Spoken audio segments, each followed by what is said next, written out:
Well, welcome to Math222 at SUNY Geneseo.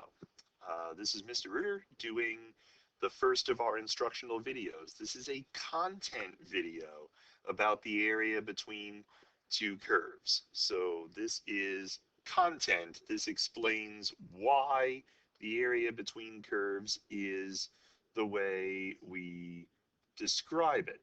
So let's imagine, just for fun, that there's some function f of x, and there's some other function g of x, and f is always uh, above g. And let's imagine that we are looking for the area between this x value and this x value. We're looking for this area. Well, if we were in Calculus 1 and we were just looking for an area, we would think about rectangles, one of which is this one.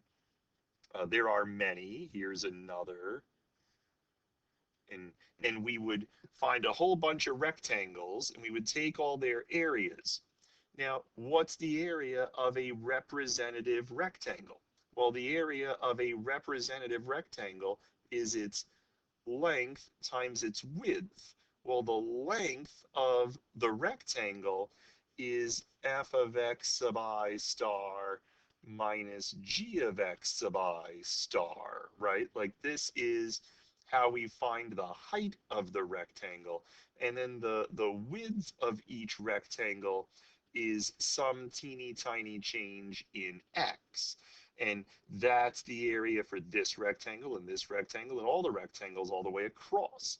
And if Calc 1 was good to you, then you have figured out that if we're going to do that all the way across the interval, and we're going to make these rectangles thinner and thinner and thinner, so there can be more and more and more of them, then we take a limit of this sum, and that limit becomes a definite integral.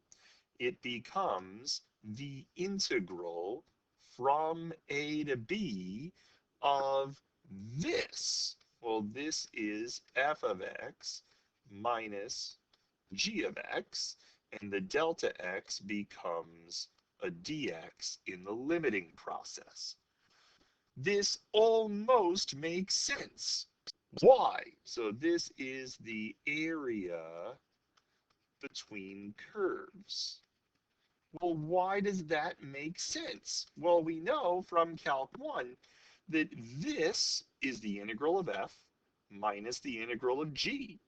The integral of f takes all the area that's below the blue curve. Well, that's too much area.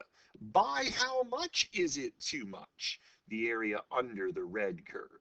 This is the area under the red curve, the integral from a to b of g of x. That's the integral. That's the area under the red curve. So we just subtract that out, and we get the purple area that we want. One really quick example while we're here. Let's suppose that we have some f of x. F of x is x squared minus 4x plus 10. And g of x, that's down here. That's negative x squared plus 4x. And we're looking for the area between 0 and 4. We're looking for this area. Well, that area is the integral from 0 to 4 of top minus bottom, right? That's the idea, top minus bottom. Top minus bottom, dx.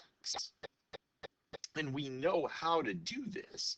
We know that this is the integral from 0 to 4 algebra.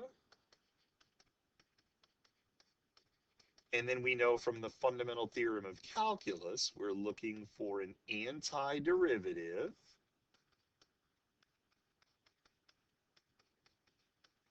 And And then we substitute, substitute, and subtract. Substituting 4 is fairly straightforward. Luckily, videos are pausable. Substituting 0 is even more straightforward. And this turns out to be 56/3. Now, I should note, while I'm recording videos, I should note that you can also play this game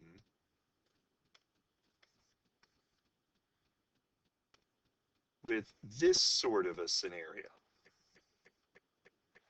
If the functions are not functions of x, but rather functions of y, if we were interested in this region here, our approximating rectangles would go this way. And in doing it this way, the width of each rectangle is a tiny change in y, and the length of each rectangle would be some function of y minus some other function of y. And so if we were to do this sort of a scenario where vertical slices don't make much sense, a vertical slice here would go from blue to blue, a vertical slice here would go from blue to red. We want slices to go from red to blue every time. We can go horizontally, and to go horizontally, we just take the integral from this y value to that one of f of y minus g of y dy. But then to do that, so this is the function on the right, this is the function on the left, and then we'd have to make sure that everything was in terms of y, but equally doable. Okay, very good. Examples will follow in other videos.